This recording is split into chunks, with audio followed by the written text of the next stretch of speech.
자, 안녕하세요. 북서울 카페 여러분. 자, 오늘은 이제 독일의 통일 과정을 이제 할게요. 이 독일의 통일 과정은, 여기 보시면 알겠지만 상당히 많이 나와요. 그래갖고, 한 대여섯 번 쭉 나왔거든요. 그래서 비스마르크를 중심으로 이렇게 쭉 나오고, 가끔마다 이제, 프랑크푸르트 국민회의 있죠. 그 프랑크푸르트 국민회의에서 이제 또 대독일주의하고 소독일주의 어떤 대립, 이런 것들을 이제 주제로 해가지고 문제가 많이 나오거든요. 그래서 최근에 이제 들어가신 출제 교수님들이 되게 뭘 전공하셨냐면 독일사를 전공했어요. 근데 독일 고대나 뭐 중세는 여러분 들어보지 못했죠. 예. 그래서 우리가 미개한 역사니까 그쪽은 이렇게 건너뛰고 되게 독일사 나오면 독일 근현대사가 나와요. 특히 근대사. 그래서 비스마르크의 그 독일에 대한 통일 있죠. 그 부분 상당히 관심 있는 분들이 많거든요. 그래서 이 부분은 제가 보니까 2, 3년에 한 번씩은 꼭 나오는 것 같아. 뭐 이렇게 골라서. 그래서 이게 한 15년인가 예전에 그 한 번 나왔기 때문에 또 나올 수가 있어요. 이번 나올 때가 됐어. 한번. 예. 그래서 그 독일 통일 과정을 좀 보면요. 자, 거기 통일 그 과정을 볼게요. 일단 시기적으로. 일단은 이제 부르샤샤프트 운동이 있었죠. 이 부르샤샤프트 운동은 그 당시 빈체제가 이제 형성이 되니까 독일 대학 중심으로 그 독일 대학의 이제 지식인들 중심으로 해갖고 그 빈체제에 반발하는 운동이었죠. 그래서 자유주의, 민족주의 성격을 띠고 있었는데 결국은 붕괴를 했고 그 다음에 이제 그 간세동맹이 형성이 돼요. 간세동맹. 자, 이 간세동맹은 뭐냐? 그 당시 이제 그 프로이센이 이제 중심으로 해갖고 1834년에 형성이 됐던 건데. 그 당시 이제, 프라이센이, 그 당시 그 독일 내에 그 하나의 시장을 형성할 목적으로 만들었다. 그래서 정치적 통합을 하기 전에 경제적 통합을 하기 위해서 했고, 결과적으로는 정치적 통합 키트를 마련을 했고요. 독일 경제 발전을 촉진했는데, 주요 내용을 이제 보면, 각 그 연방국가, 이제 그 분할되어 있기 때문에 화폐나 관세, 산업 정책이 다 다르잖아요. 그러니까 이제 화폐, 관세, 산업 정책을 단일화시켰고, 그 다음에 이제 여기 보면 그 당시 제일 그 국내적으로 제일 그 국제적으로 제일 선진국가 어느 국가였죠? 영국이었죠. 그래서 영국의 상품을 방어하거나, 그 다음에 지방 관세를 철폐, 화폐, 어음, 동양형, 교통 그 제도 등을 다 통일화시켰어. 비스마르크를 중심으로. 이게 이제 1834년 정도 돼요. 정확한 시기가. 예.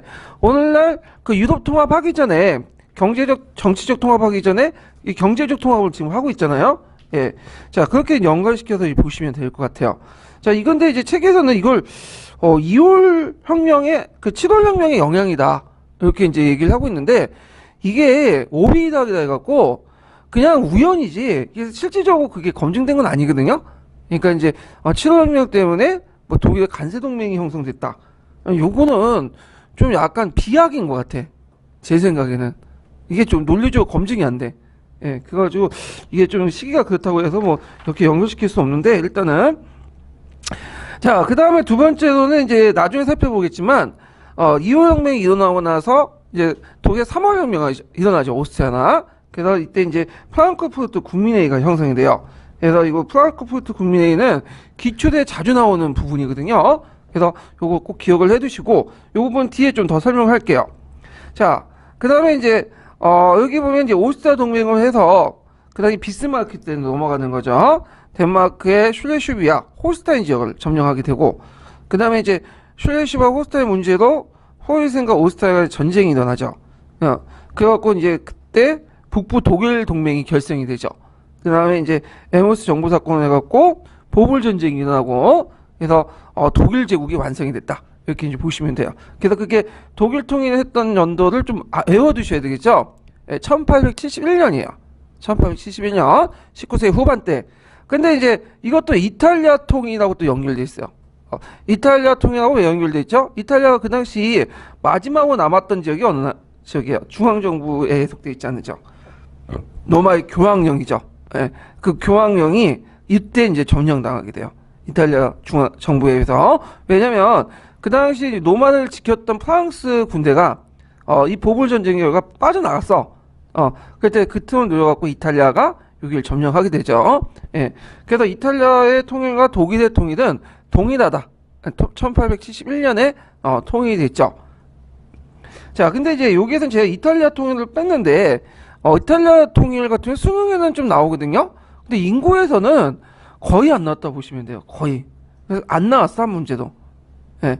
그래서 마치니가 예전에 한번 연설한 거, 그 정도 부흥적 민족주의와 관련된 거. 근데 그것도 이제 이탈리아 통일이 아니라 민족주의에 그 관련된 내용이기 때문에 이제 했는데, 그래서 아마 그 군대에서 내는 문제 딱 한 문제 내잖아요, 보통. 근데 이제 이탈리아 통일이 독일의 통일보다 그렇게 비중이 그렇게 높지 않거든요. 그리고 주로 이제 들어가는 젊은 교수님들이 되게 출제 교수님들이 독일사를 전공했기 때문에 독일 통일을 계속 내는 것 같아요. 그래서 앞으로도 나오면 이탈리아 통일보다는 독일 통일을 이제 공부를 해두시는 게 좋을 것 같아요. 자, 그래서 이제 이렇게 이제 보고, 그러면 이제 그 당시 그 통일 전에, 독일의 정세를 보면요. 비인회의 결과, 독일 연방이 결성이 됐죠. 이때 독일 연방. 그래서 이 독일 연방은 이제 35개 연방과 4개 자유시 연합체로 형성이 되는데, 이것이 이제 프라이센에게 상당히 유리했다. 왜냐면 상대적으로 프로이센이 다른 국가보다 영토가 컸고, 그 다음에 오스트리아 같은 경우에는 이제, 있는데, 오스트리아 같은 경우에는 요 비인의 결과 예전에 말한 것처럼 그 당시에 독일에 대한 이해관계가 희박해졌어요. 왜냐, 베네치아와 그 당시 이런 지역들을 갖게 되죠. 오스트리아가. 그러니까 이제 또 오스트리아는 또 문제가 뭐냐면 다민족 국가야. 그래서, 독일어 사용권 중에서도 제일 큰, 국가가 요 프로이센이야. 그래서 이 프로이센이 이제, 연방 국가로서 이제, 통일에 주도된 역할을 부여받았다. 이렇게 이제 보시면 되고, 아까 예전에도 말했지만 비내의 결과 이 독일 연방이 구성되면서 나름대로 독일 통일에 기여했다고 했죠. 예. 그래서 전에 나일 연방이나 그 다음에 독일 연방은 솔직히 독일 국민들이 의도하지 않은 결과예요, 이거는요. 타에 의해서 이제 만들어진 건데, 그렇지만 이것 때문에 여러 그 중소 그 연방 국가들이 통합이 됐어요. 그래서 몇 개로 나눠지면서 수십 개로 나눠지면서 수백 개가 수십 개로 나눠지면서 독일 통일에 기여를 해줬다. 이렇게 좀 기억을 해두시면 될 것 같아요. 자, 그러면 이제 여기에서 이제 브루샤샤프트하고 이제 간세의 독일 그 동맹을 이제 살펴봤으니까 제일 중요한 프랑크푸르트 국민회의를 이제 보죠. 요거 별표 2개 쳐놓으세요. 진짜 중요한 거예요. 네. 자, 프랑크푸르트 회의의 주최자는 누구죠? 자유주의자들이죠. 독일의 자유주의자인데 이 당시 자유주의자는 좀 민족주의자와 동일해요. 왜냐면 그 2월혁명 전후로 해가지고 자유주의와 민족주의는 분리되어 있지 않았죠. 예, 그래서 이때 이제 3월혁명이기 때문에 거의 이제 그 2월혁명 이후가 아니라 2월혁명 과정에 있었죠. 그렇기 때문에 이제 자유주의와 민족주의가 독립되지 않았던 텐데, 하여튼 분리되지 않았던데, 자, 프랑크푸르트 국민회의는 이제 그 프랑크푸르트 제국헌법 의회가 일어난 곳에 개최를 하죠. 프랑크푸르트는 오늘날만 성지야, 성지. 예, 성지 아시죠? 예, 성스러운 곳인데, 왜 성스러운 곳이냐? 해마다 여기에서, 신성 로마 제국 때부터 제국 그 의회를 열었어요. 제국 의회를. 물론 이제 제국 의회라는 게 이제, 그렇게 권한이 있었던 건 아니거든요. 예, 그 당시 신분제 의회로서 상징적인 의회예요, 그냥. 예. 자, 하여튼, 그 당시 프랑크푸르트 이제 그 국민회의에서 이제 자유주의자들이 이제 주관을 해가지고 앞으로 독일 통일을 어떻게 할 것이냐, 그거 가지고 논의가 이제 일어났어요. 그래서 요때 이제 문제가 됐던 거에 2가지인데, 하나는 정치체제로서 뭘 할 것이냐. 자, 정치체제로 뭘 할 것이냐면 입헌군주제 할 것이냐, 그 다음에 공화국 할 것이냐, 이게 이제 있고요. 2번째로는 또 뭐가 있냐면 앞으로 통일 방식을 어떻게 할 것이냐, 대독일주의와 소독일주의, 이렇게 이제 2가지로 나누죠. 예. 근데 입헌군주제와 이제 그 당시 이제 통일제국, 그 이제 공화국을 할 것이냐의 문제에서 대부분 자유주의자들은 입헌공화제를 하자고 이제 지지를 했어. 왜냐면 공화국은 좀 불안한 거야. 그 당시 이제 3월혁명 거치면서 예전에도 얘기했지만 처음에 부류자들과 수공업자들이 나름대로 협력을 했죠. 근데 마찬가지로 3월혁명 끝나고 나서 이제 이들이 정권을 이제 뭔가 만들려고 할 때 내부 갈등이 난 거야. 왜냐면 부르주아들이나 자유주의자들은 근본적으로 이 수공업자들 의심해. 이들은 좀 약간 공산주의적 발상을 갖고 있다. 자빠지다, 빨갱이다. 이런 사고방식을 갖고 있기 때문에 이들하고 만약에 협력할 경우에는 자신의 재산이 뺏길 수 있다는 거야. 그래서 자신의 기득권과 재산을 지키기 위해서는 차라리 자기가 반대했던 세력들과, 그러니까 주로 군주죠. 군정 세력들과 손을 잡는 게 훨씬 더 낫다. 그래서 이 사람들은 입헌군주제를 이제 선택을 해요. 그래서 입헌군주제는 아까 말한 것처럼 이제 그 법하고 의회를 통해서 통제된 그 군주제죠. 그래서 종전의 전제군주제보다는 권한이 약한 그런 입헌군주제를 이제 선택을 했고요. 그 다음에 이제 또 하나 문제가 뭐냐면 소도교주와 대도주의예요. 그래서 이제 소도교주와 대도교주 그 밑에 있는데, 보통 이제 우리가 대도교주의, 소도교주 할 때는 이제 교과서나 통론에서는 대도교주를 뭐라고 했죠? 오스트리아를 맹주로 한 어떤 대독일 연방을 건설하자.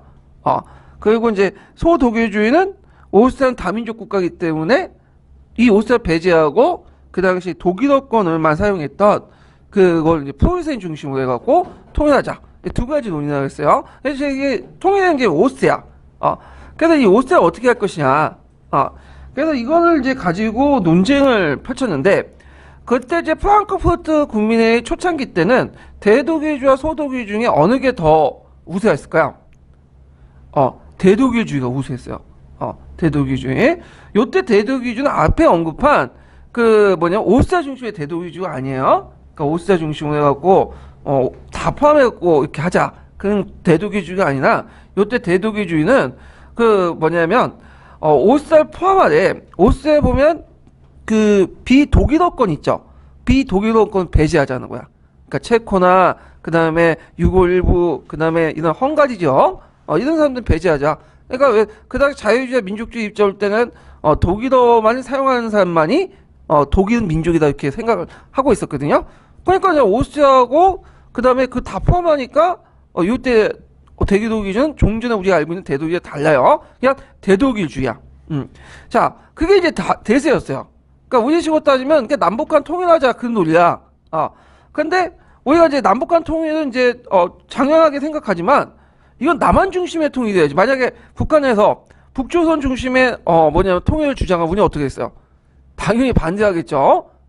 마찬가지로 오스트리아에서 그 의원들이, 파견된 의원들이 뭐라고 주장하냐면 이때 대독일주의를 찬성하는데 오스트리아 중심의 대독일주의를 내세요. 이 오스트리아 중심의 대독일주는 종전의 독일어권하고 비독일권을 분리해갖고 독일어권만 포함시키자는 그 대독일주의가 아니라 오스트리아를 중심으로 비독일어권까지도 포함하자. 이렇게 주장을 한 거야. 그러니까 이제 이에 대해서 당연히 그 안에 있었던 그 독일의 민족주의자들은 반대하죠. 왜냐하면 그 독일의 민족의 개념은 얘들은 뭐라고 했어요? 독일어를 사용한 사람들이라고 규정을 했잖아요. 그러니까 우리식으로 지금 다민족, 다문화 같은 거 인정 안 해, 얘네들은. 자, 그러니까 이제 얘네들은 이제 오스트리아의 오스트리아 중심의 어떤 그 대독일주의와 그 다음에 이제 갈등을 이제 빚게 된 거죠. 그러니까 프랑크푸르트주의 대독일주의하고 갈등을 빚게 돼요. 거기다 이제 프랑크푸르트 대독일주의는 아까 전에 말한 것처럼 독일어권과 비독일권을 이제 분리해갖고 이렇게 독일어권만 이제 독일에 포함시키자 이렇게 주장하니까 그 소문을 듣는 이제 오스트리아 황제가 기분이 나쁜 거야. 그럴 경우에는 오스트리아가 제국이 어떻게 두 개로 나눠져야 되잖아. 두 개로 나눠져야 되기 때문에 그러니까 당연히 반대할 수밖에 없고 오스트리아의 의원들을 파견했던 의원 다 철수시켜버려. 그리고 나서 남아있는 애들은 이제 프랑크푸르트 중심의 대독일주의자인데, 그러니까 오스트리아 빠져버리니까 이제 어쩔 수 없이 뭐가 남을 수밖에 없는 거야. 소개독일밖에 없죠. 그러니까 이제 어쩔 수 없이 이제 소독일주의로 이제 바뀌게 돼요. 그래서 프랑크푸르트 제국협회 제국의 말기 때 들어가면 이 프랑크푸르트 대독일주의자들이 뭘로 대부분 전환을 해버렸다? 소독일주의로 전환을 해버린 거야. 그래서 소독일주의자들 중심으로 해가지고 프로이센 중심에서 입헌 군주제를 설립하자는 의견이 내게 된 거죠. 그리고 그때 이제 그 논의하는 과정에서 만들어졌던 게 뭐냐면 그 예전에 시험 문제 나왔던 프랑크푸르트 제국헌법이죠. 이게 예전에 시험 문제 나왔어요. 예. 프랑크푸르트 제국헌법 그 옆에 위에 내용을 이제 좀 보면 이게 이제 문제가 됐는데, 하여튼 한번 볼게요, 먼저. 자, 여기 보면 이제 초창기 초안은 뭐냐면, 여기 초창기 초안 중에 하나가 뭐냐, 오스트리아 아니었어요. 오스트리아인데, 이게 이제 대독일주의에, 반영되어 있는데, 자, 독일 제국은, 지금까지 독일 연방의 영역으로 구성된다. 이렇게 돼 있죠. 여기에서, 이게 지금까지 독일 연방은 뭘 의미할까, 여기는? 예, 요 독일 연방은 비인회의 이후에 만들어진 독일 연방이야. 그러니까 여기는 오스트리아 본토뿐만 아니라 오스트리아의 그런 다른 소수민족들이 거주하고 있는 그 나머지 지역까지 다 포함되어 있는 거죠. 그러면 여기에 반영된 건 대독일주의지만 여기 대독일주의만 쓰면 안 돼요. 대독일주의 두 개가 있다고 했죠. 프랑크푸르트에서 주장한 대독일주의와 그 다음에 오스트리아에서 주장한 대독일주의가 있죠. 그러면 이거는 뭘 써야 돼요? 오스트리아 중심의 대독일주의 써야 돼요. 그래서 예전에 기출문제 나왔을 때, 뭐냐면 답안지 구성할 때, 그냥 대독일주의라고 쓰신 분이 있어. 맞긴 맞아. 2점 문제니까 1점 처리했어요. 근데 거기에 완벽한 답안은 뭐냐면, 오스트리아 중심의 대독일주의예요. 그래서 우리가 이제 알고 있는, 통상적으로, 알고 있는 교과서나 서양사 개론에 있는 그 대독일주의는 오스트리아 중심의 대독일주의예요. 그걸 이해하셔야지 그 네이버 검색을 해서 보면 대독일주의에 대한 내용들이 쭉 있거든요. 그걸 이해를 할 수 있어. 그 내용들이 다 빠져 있거든요. 그 문맥들이. 자, 하여튼 그렇게 있고. 근데 이제 최종적으로 통과된 것은 그 말기 때 이제 프랑크푸르트에 장악했던 사람들이 누구라고 했죠? 그 대독일주의자들이 이제 소독일주의 전환을 해버렸죠. 그래갖고 이제 소독일주의가 반영됐어. 독일 제국은 현재까지 독일 연방국 영역으로 구성된다. 요때 독일 연방이 뭐냐면 비인 제국 때 만들어진 독일 연방이 아니에요. 요때는 새로운 독일 연방이야. 새로운 독일 연방. 그러니까 요때 새로운 독일 연방은 뭐가 빠져 있는 거예요, 지금? 오스트리아가 빠져 있는 거야. 그러니까 독일어권만 사용하는 독일 연방이죠. 이렇게 이제 기억을 해두시면 돼요. 그래서 똑같은 이제 한국어 번역하면 이게 독일 연방이에요. 지금도 독일 연방 공화국이라고 하죠. 예. 근데 독일 연방을 표시할 때 거기 보면 이제 제가 그 독일은 잘 못하지만 더치스 밴드라고 했어. 번드. 예. 근데 여기 번더스 해가지고 이렇게 붙였죠. ES를 더 붙였는데 그래서 그 작년에 그 독일어를 전공하신 분이 이제 제 수업을 듣는데 이제 독일어에서는 그 의미가 별로 차이는 없대요. 근데 차이가 없어도 굳이 그 기출문제 보시면 알겠지만 다른 부분은 독일어가 없는데 요 부분만은 독일어가 있거든요. 독일 연방을 표시할 때 그건 뭘 의미할까요? 요게 구별하기 위해서요. 앞에 그 프랑크푸르트 제국협회 마지막 통과 안가, 그다음 오스트리아 그 위원들이 제시한 안을 크게 이제 요 4조 사항에서 이제 크게 결판이 나는데 요걸 좀 구별하기 위해서 이것을 이제 독일어로 표기를 한 거예요. 예. 그래서 이런 것들 좀 기억을 해두시면 되고. 그래서 이제 요 부분은 이 문제는 제가 보니까 그렇게 인고 수준은 아닌 것 같아요. 요거는 제가 그 서양사 총론 개론 프랑크푸르트 뭐 독일사 독일 근현대에서 다 찾아봤거든요. 안 나와 이 내용이. 요건 이제 물어보니까 그 자기가 이제 독일에서 그 유학 갔을 때 그 봤던 논문책을 근거로 낸 것 같아요. 논문책을. 그러니까 이거는 이제 틀리라고 낸 거야 그냥. 그래서 요거 맞추신 분들이 있긴 있어요. 근데 어디까지만 맞췄냐면 대독일주의까지 맞췄어. 근데 오스트리아 중심까지는 못 맞춰. 완벽하게 맞춘 분들 없고 대독일주의 맞히신 분도 요게 그냥 그 뭐냐면 그냥 자기가 생각해서 맞춘 것보다는 그러니까 이런 식으로 가정을 거쳐갖고 맞춘 것보다는 그냥 느낌상 뭔가 좀 이상해가지고 때려 맞췄다는 거죠. 그러니까 이제 운 좋게 1점을 얻었다고 그러는데 그래서 이제 그 인명 게시판에 그때 난리가 났죠. 그래서 이걸 뭐 대독 정변이다, 대독일주의의 정변이다 뭐 해가지고 대부분 다 소독일주의 썼던 거죠. 예. 그래서 이제 이런 것들을 이제 좀 아시면 되고 이런 문제는 안 나올 것 같아요 제 생각에도. 그 교수가 이제 그런 문제가 이제 한번 낸 것 같은데 되게 이제 대독일주의와 소독일주의의 그냥 전반적인 차이점 이 정도만 파악을 해주시면 될 것 같아요. 교과서나 개론에 있는 내용 정도요. 자, 그 다음에 이제 뒤로 넘어가죠. 자, 그 다음에 이제 했던 것이 비스마르크가 이제 중심으로 한 독일 통일운동이죠. 이 비스마르크는 예전에도 한번 설명했듯이 누구 그죠? 융커죠, 융커. 보수파야.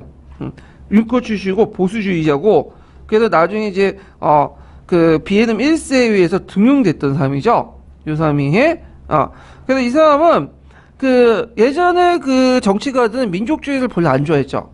근데 이 사람은 적극적으로 민족주의를 반영을 해요, 정책에. 그래서 아래로부터의 어떤 통일이 아니라 위로부터의 통일을 내세웠죠. 비스마르크는. 그래서 우리가 이제 비스마르크의 독일 통일하고 이탈리아 그 독일 통일을 좀 비교를 좀 해보면 상당히 공통점이 많이 발견이 되거든요. 일단은 카보나 비스마르크는 대단히 현실주의자예요. 현실 정치가죠. 현실주의에 입각한. 근데 이제 그 전에 있었던 마친이라든지 그 다음에 이제 프랑크푸르트 위에 참석했던 그런 사람들은 되게 이상주의자고 자유주의자들이에요.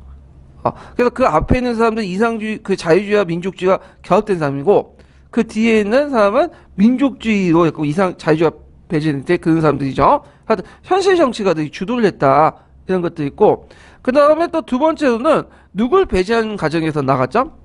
두가 나라가 있죠. 프랑스하고 오스트리아를 배제하는 과정에서 막 통일을 했어요.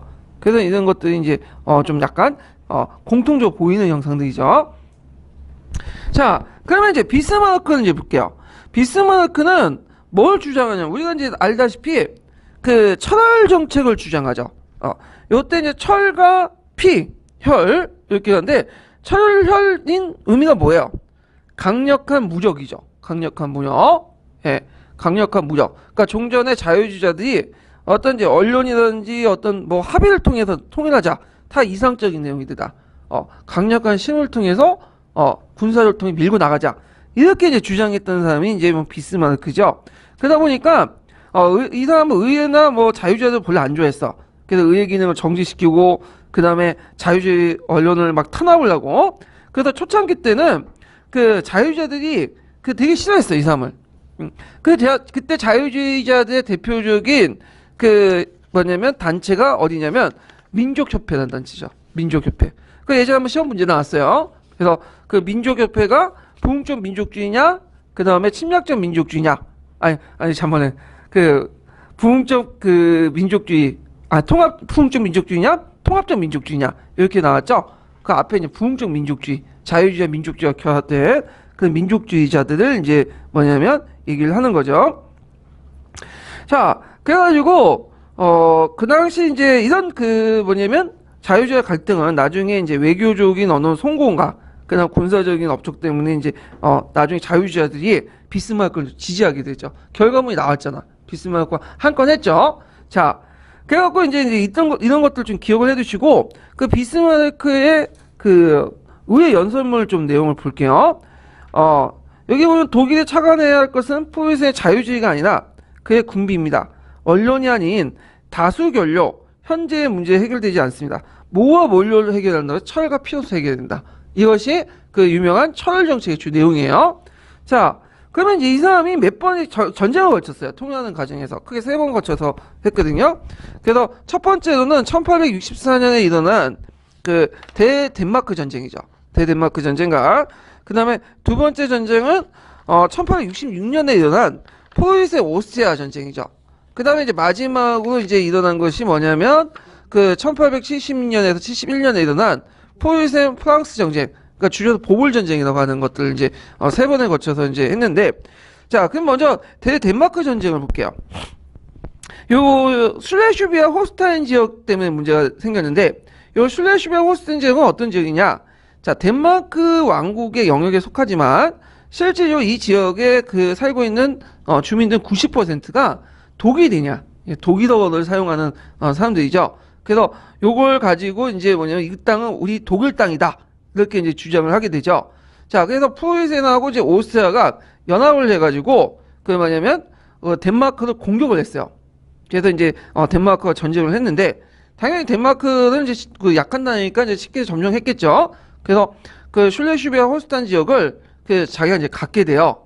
그래서 이제 이 각각 오스트리아하고 그 다음에 그 프로이센이 하나씩 이제 나눠 갖게 되죠. 자, 그래서 이제 했는데 이 지역, 두 개의 지역을 가지고 또 홀스타인 지역, 그러니까 홀스타인 지역 오스트리아 가날 연역 지역인데 이 지역을 가지고 또 뭐냐면 전쟁이 일어나죠.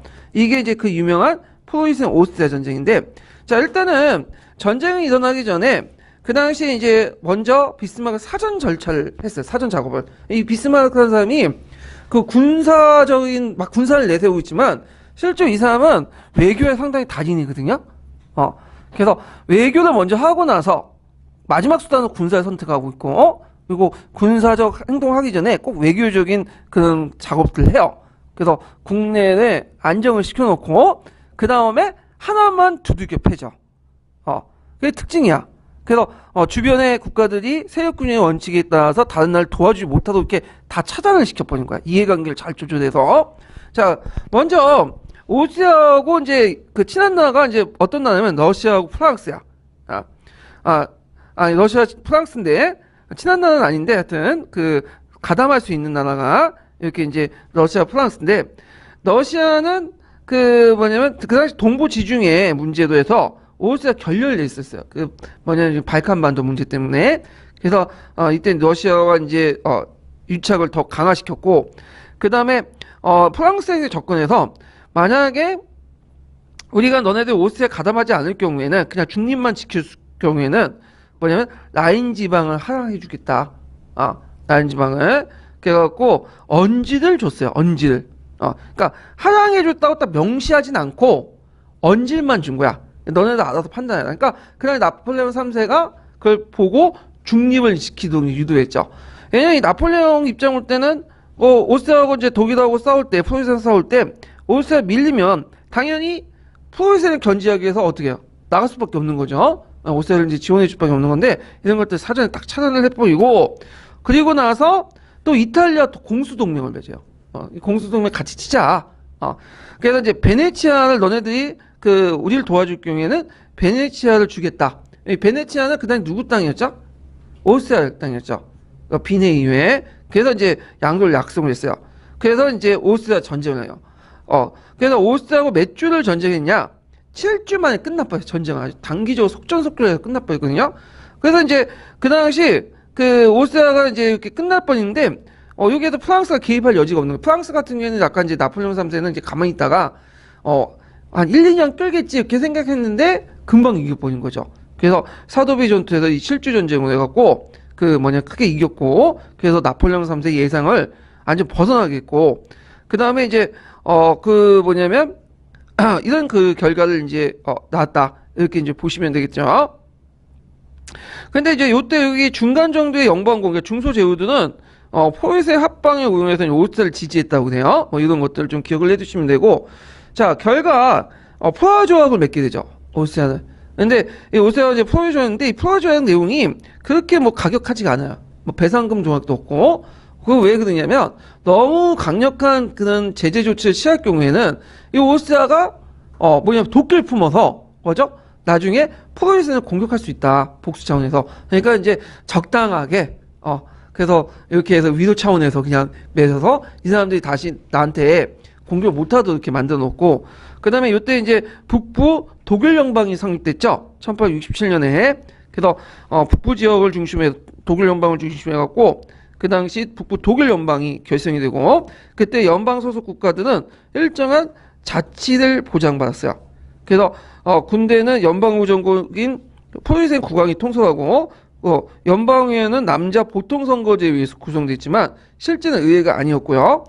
프로이센은 헌법적 제한도 거의 없고 그리고 연방위원장이 의장이 비스마르크가 연방의회를 책임을 지지 않는 그런 북부 독일 연방을 구성하고 이때 북부 독일 연방 제국 헌법을 만들어요.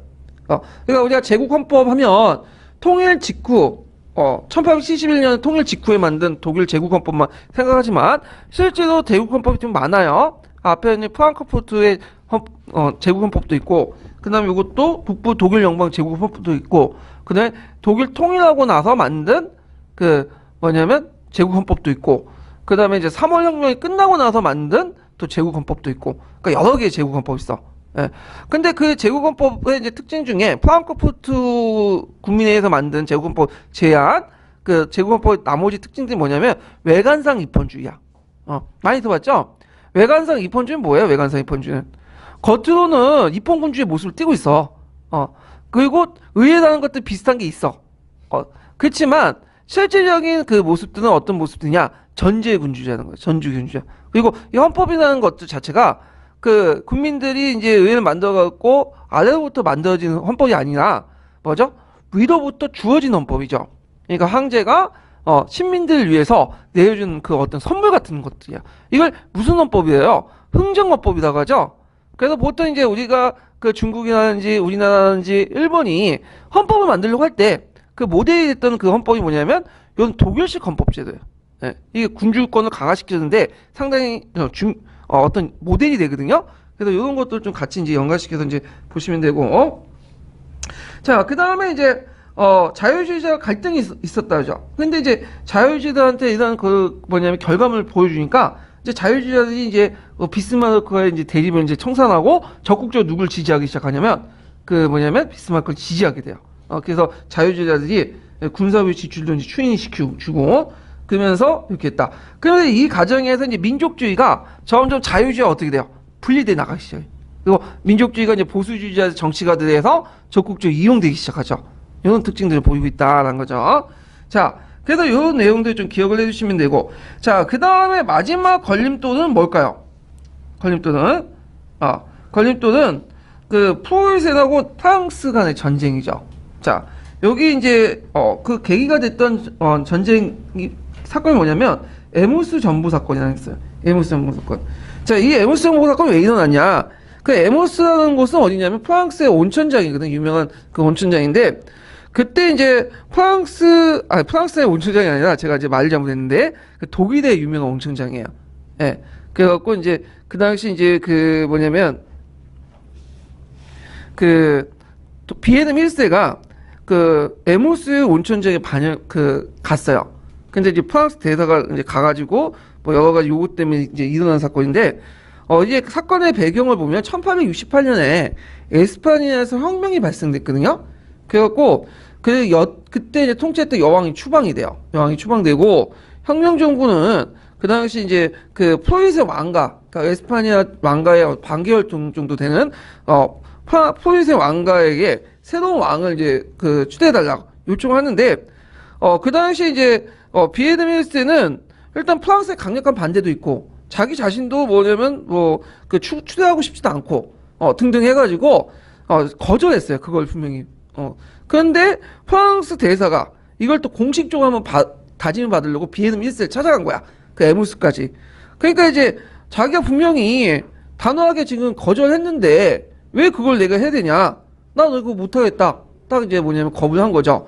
그것을 이제 비스마르크가 전보를 알려주는데 그 전말을. 그래서 이 전보를 알려준 내용들 보면 그 비스마르크가 독일 국민에게는 프랑스 대사가 프로이센에게 무례한 짓을 했다는 왕에게 무례한 짓을 범했다고 이제 보이게 하고 프랑스 국민들에게는 프랑스 대사가 오히려 왕한테 모욕을 당했다는 어떤 인상을 심어주는 전보를 친 거죠. 그 전보 내용이 신문을 통해서 다 알려지고 그러니까 이제 이거에 대해서 어떻게 프랑스나 나폴레옹 3세는 열받는 거지. 그러면서 누가 먼저 공격을 했냐면 나폴레옹 3세가 공격해 온 거야. 선제 공격을 해온 거죠. 근데 이미 이제 그것을 예측한 뭐냐면 비스마르크는 사전에 다 대비를 해놨죠. 그래놓고 곧바로 반격을 깨하게 되고 그 결과 그 나폴레옹 3세는 세당에서 어떻게 돼요? 포위돼갖고 항복을 하게 돼요. 예. 그래서 이제 그 프로이센 프랑스 전쟁의 결과 알사스 로렌 지역을 다시 획득하죠. 원래 이거 독일 땅이었잖아요. 그래서 30년 전쟁 이후에 넘어갔던 땅들인데 요거를 이제 다시 획득을 하고 그 다음에 요때 그 유명한 문학 작품이 있죠. 마지막 수업이라는 그 있고 자 하여튼 프랑스 위협을 제거하고 나서 베르사유 궁중에서 이제 독일 제국이 선포되죠. 그래서 이제 예전에 한번 독일 제국 선포한 내용, 비에르 밀세의 선포 내용이 이제 사료가 나왔는데, 요때 이제 독일 제국이 이제 쭉 지속이 돼요. 언제까지 지속이 되죠? 이거는 1차 세계대전까지 지속이 돼요. 1차 세계 끝난 다음에 이제, 바이메르 공화국 넘어가게 되죠. 예. 그래서 이렇게 이제 보면 되고요. 그러면 독일의 그런 정치 제도의 이제 변화, 그 국가의 변화를 보면, 먼저, 동프랑크 왕국이 있었죠. 그 다음, 그건 뭐예요? 신성 로마 제국 있죠? 그 다음에 나폴레옹에서 해체돼갖고 다시 만들어진 게 나일 연방이고 그 다음에 비인에 의해서 다시 만들어진 게 뭐죠? 독일 연방이죠.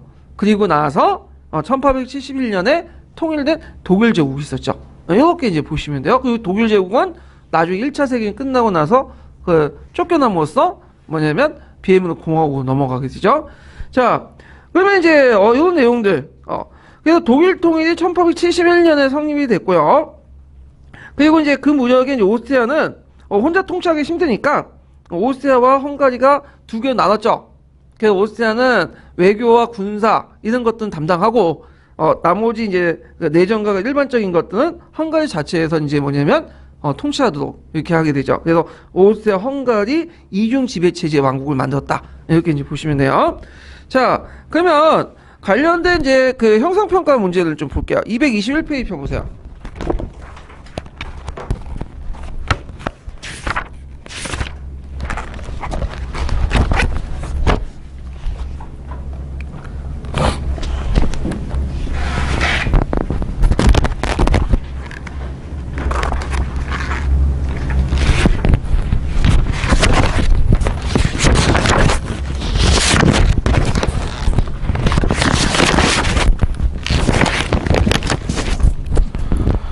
자, 13번 문제 볼게요. 자, 기획에 관련된 역사사를 한 가지 말해보시오. 그리고 니은과 디귿을 통해서 얻었던 지역을 각각 말해보시오. 이렇게 했는데, 자, 이탈리아에서는 프랑스 2월 혁명 영향으로 급진파 민족통일운동이 전개됐다.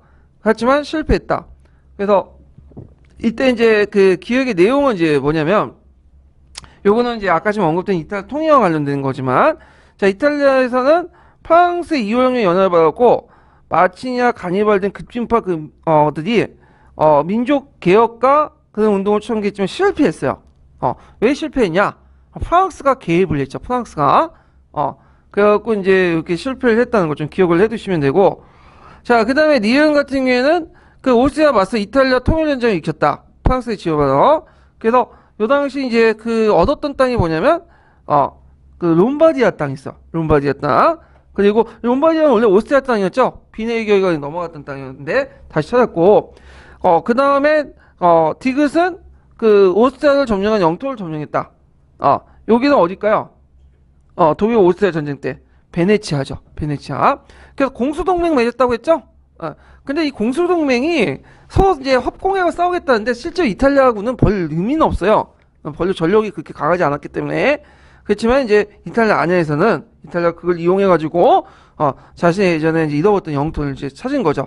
자, 14번 볼게요. 14번. 자, 다음 기획의 개최의 정치적 배경을 서술해보고 니은과 디귿의 내용을 각각 말해보시오. 그리고 이제 기획이 논의했던 정체들을 써보시오. 자, 이 정치적 배경 같은 경우에는 이제 그 당시 여기는 간세동맹 형성 있고, 그 2월 혁명 영향, 그리고 3월 혁명이 일어났죠. 이런 것도 쭉 쓰시면 되고, 그래서 자유주의자를 중심으로 했고, 대독일주의하고 이제 소독일주의 같은 경우에는 요거는 이제 아까 언급한 이제 프랑크푸르트 회의에서 주장하는 일반적인 대독일주의와, 그리고 또 오스트리아 중심의 대독일주의가 있다고 했죠. 근데 개론이라든지 교과서에서는 되게 대독일주의 정의를 어떻게 내리겠냐면 오스트리아 중심의 대독일주의 내리고 있어요. 그러니까 만약 대독일주의 쓰라고 하면 이 오스트리아 중심의 대독일주의 쓰시면 돼요. 예. 그래서 있고 소독일주의는 포이센 중심의 이제 그 통일을 하자는 거고, 그 다음에 정체는 뭐가 뭐죠? 그 당시 그 공화정하고 전제 군주정의 정확하게 이펑 군주제야. 예. 군주제였으면 틀릴 것 같아. 그래서 이펑 군주제 이렇게 써야지 정확하게죠. 그래갖고 이제 그 당시 그렇게 해가지고 이걸 얘기를 안 한 것 같은데, 이걸 누구한테 넘겼냐면 그 프로이센이 비에는 4세에게 그 당시 이제 왕관을 바쳤죠.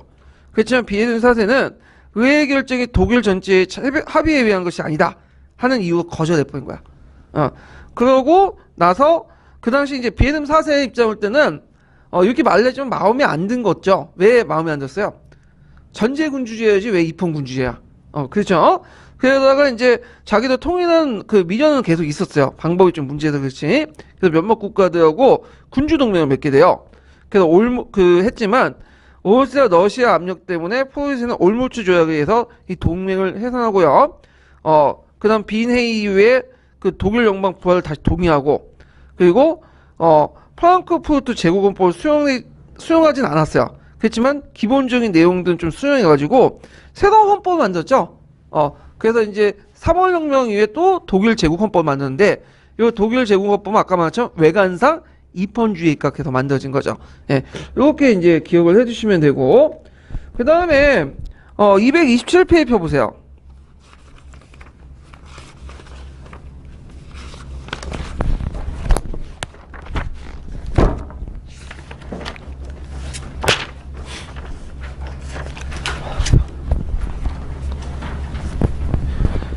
자, 다음 기획의 동맹 내용을 말해보고 니은의 정책을 무엇이라고 말하는지 써보시오. 그 다음에 이제 디귿의 시기에 결성한 동맹을 써보시오 있는데, 포유생 간세 동맹이 있어요. 자, 간세 동맹의 내용은 이제 뭘까요? 일단은 이 간세 동맹의 내용은 아까 언급했던 거 있죠. 영국 상품을 들어오는 걸 막고, 그 다음에 화폐, 간세, 상업정책 단일화를 추구하고요. 그 외에도 교양학, 교통제도의 어떤 그걸 또 통일을 기하는 이런 것들 쓰시면 되겠죠. 그래서 그 독일 경제 발전을 촉진시키고 경제적 정치적 통합에 앞서서 뭐는 경제 통합의 어떤 바탕이 됐다.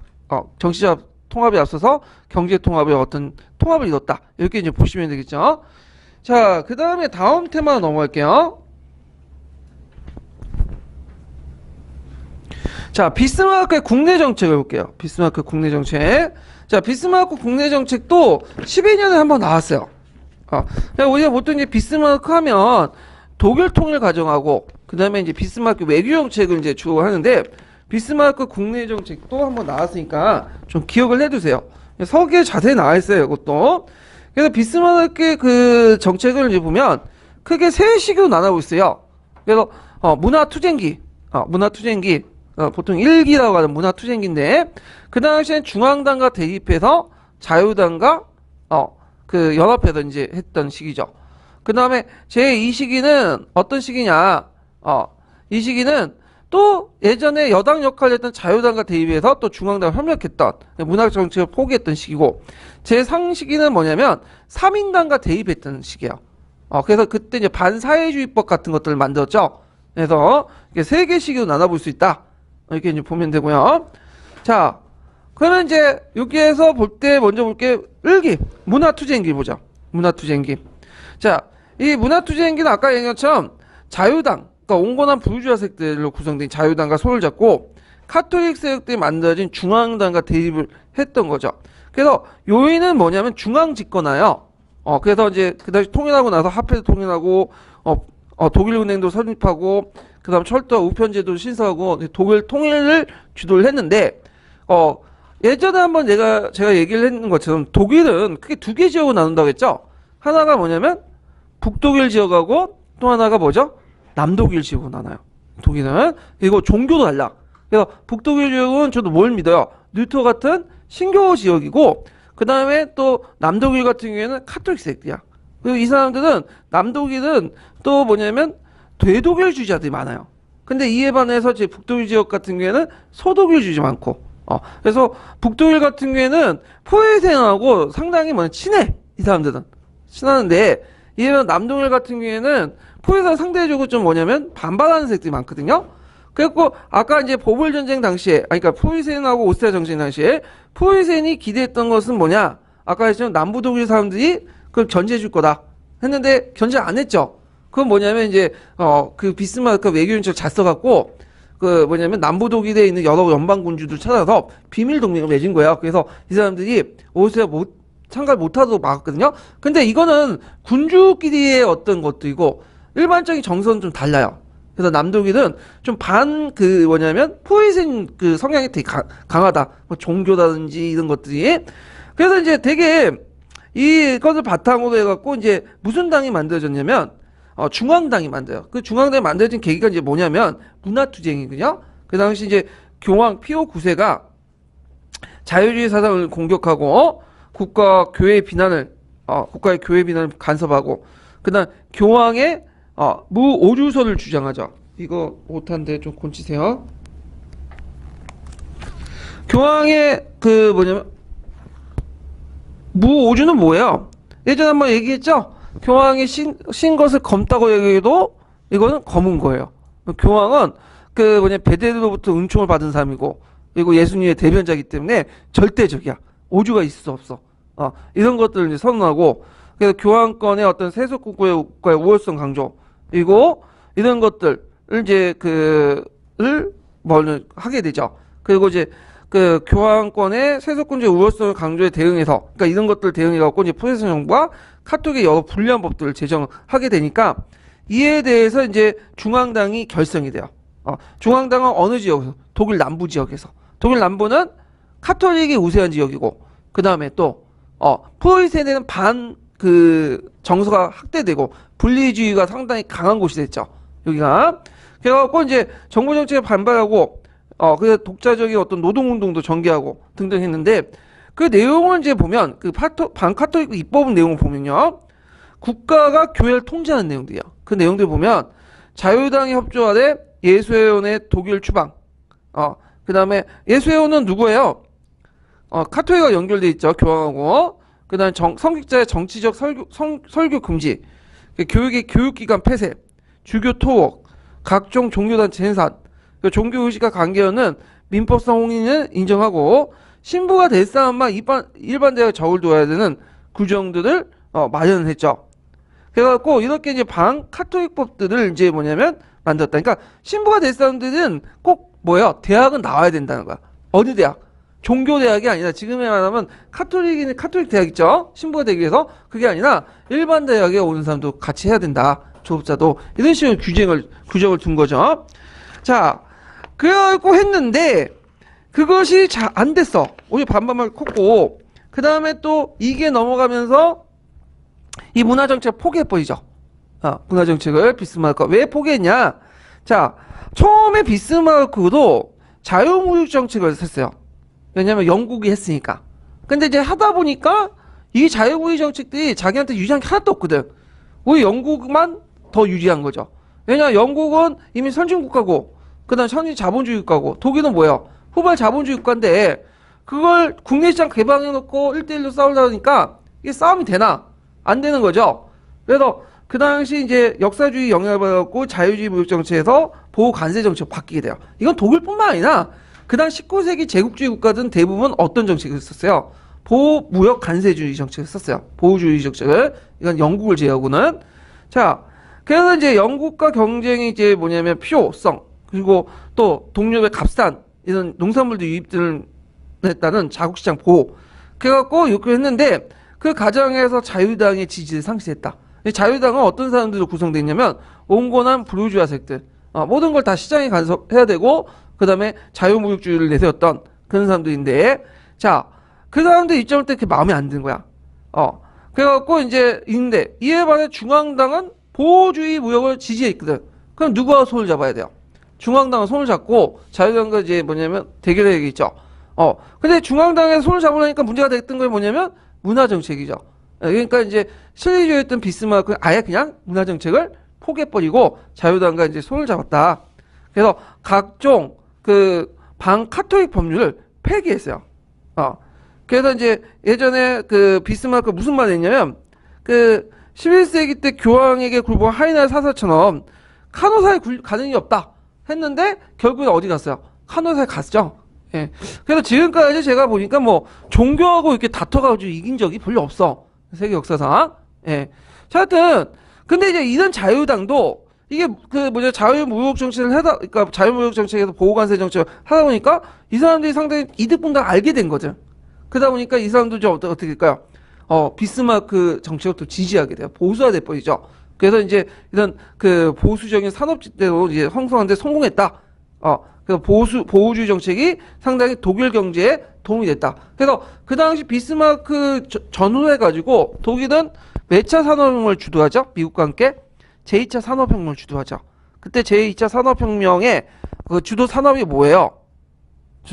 철강업이나 그 다음에 조선업, 중화학 같은 이런 중화학공업 같은 것들이죠. 자, 그래서 이런 것들 발전을 초래했다. 그런 것도 좀 기억을 해두시면 되고, 그다음 마지막으로 1870년대 들어가면 사회주의자들과 대립을 해요. 자, 이 사회주의자들이 이제 대입한 배경을 보면 독일이 이제 제2차 산업혁명을 거치면서 어떻게 급속하게 산업화가 되죠. 그래서 노동자 계층들이 늘어나요. 그럼 노동자 계층이 늘어나면 당연히 노동조합도 많아지고 사회주의가 확산되죠. 그러면서 새로운 이제 뭐냐면 그 사회주의 정당이 1875년에 등장하는데 이게 뭐냐면 사회민주당, 3인당이죠. 3인당. 그래서 이제 3인당이 이제 뭐냐면 만들어지고 이 3인당 중에 또 좌파 급진주의자들이 두 차례나 또 황제를 암살하는 미수 사건이 일어나요. 또 자기도 이제 죽이려고 하고. 자, 그러니까 이제 안 되겠다. 이들을 막기 위해서 뭐냐면 사회주의 막기 위해서 여러 가지 법을 만드는데 그 중에 대표적인 법이 뭐냐면 반사회주의법이야. 반사회주의법. 자, 사회민주당을 불법단체하고 사회주의자들 하원 진출은 인정하지만 각종 관련단체는 다 탄압을 해요. 이 말은 뭐냐면 그 3인당하고 3인당의 여러 산하단체들 있죠. 이런 것도 다 불법화시켜요. 근데 그 사회주의자들이 개인적으로 뭐서 국회의원 선거를 통해 들어가는 걸 인정해줘. 그러니까 이제 이렇게 해버리면 어떤 그 현상이 나냐면 3인당은 이름으로 국회의원은 되는 게 아니에요. 뭐죠? 3인당 소속의 그 뭐냐면 후보가 개인 이름으로 해가지고 국회의원을 다는 거죠. 이런 식으로. 자, 그래서 무소속으로 이렇게 했는데 실제로는 3인당이 실제로 뭐죠? 당선시키는 그런 것들로 되죠. 그래서 그럼에도 불구하고 3인당은 더 커져요. 그래서 그 뭐냐면 독일 의회에서 거의 제1당이 돼. 매번. 이 노동자들의 이제 지지받아서 무소속으로 출마해도 이 무소속 의원수가 다 뭐냐면 3인당 쪽에 연결돼 있기 때문에 제1당이 돼요. 실제로. 자, 근데 막상 정권은 못 잡아. 왜 정권은 못 잡냐면 그거는 이제 뭐냐면 그 독일 그 제국헌법의 구조는 계급 투표제 때문에 그거든요. 계급 투표제는 뭐냐면 납세액을 기준으로 해갖고 크게 세 등급으로 나누죠.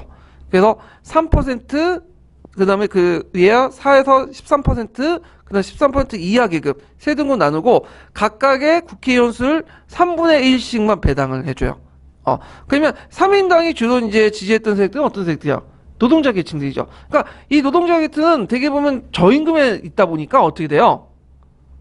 되게 보면 밑에 있는 그룹이죠. 되게 3분의 1 그룹, 하위권 그룹. 그러니까 이 사람들이 아무리 몰표를 줘도 국회의원 수가 3분의 1을 넘어가지 못해. 이런 구조가.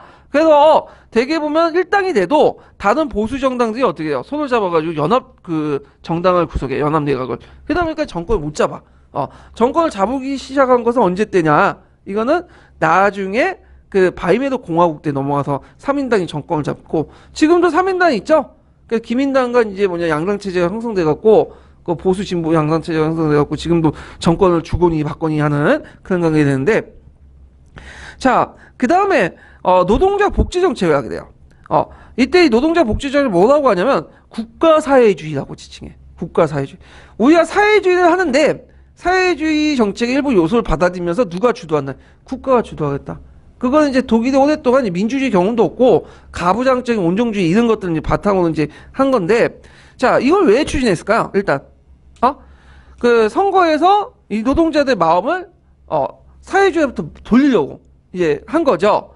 그래갖고 이제 질병보호법이니 재해보호법이니 양놈이 사회적 보호법이니 이런 법안들을 추진을 하게 되죠.